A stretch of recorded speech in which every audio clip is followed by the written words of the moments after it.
Сәлем достар, бүгін біз осындай көріп тұрғандарыңыздай сочный манты жасаймыз. Ол үшін бізге 200 грамм су, ішіне шай қасық, 1 шай қасық тұзымызды салып, 1 шай қасық майымызды салып, және жұмыртқаны салып суымызды жақсылап араластырып аламыз да қамырымызды илейтін боламыз.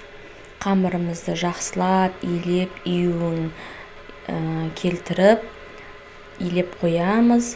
Одан кейін біз начинкасын жасайтын боламыз.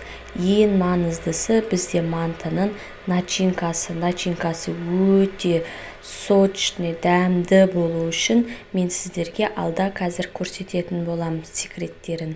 Менімен бірге болыңыздар. Мені қолдап, комментарий жазуды ұмытпаңыздар.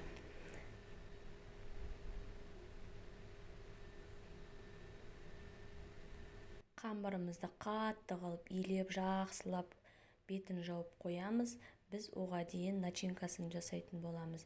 Мінекей достар, бізде 1 килограмм майлы фарш, 2 ас қасық тұз саламыз, сұйық май саламыз, 2 ас қасық сұйық майымызды саламыз, және де ең маңыздысы 50 грамм сүт құямыз.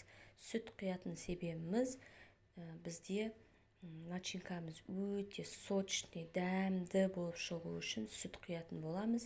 Қара бұрышымызды, тұзымызды салып, барлығын жақсылап араластырып, мантымызды жасайтын боламыз. Жақсылап жасаймыз. Мен ішіне картошка қосамын, өйткені балаларым өте жақсы көреді картошка салып жасаған мантымды. Езілмей, дәмді, сочный болып, қамыры жұмсақ болып пісетін манты. Менімен бірге болыңыздар, қолдаңыздар, комментарий жазуды ұмытпаңыздар. Сау сәлеметте болыңыздар.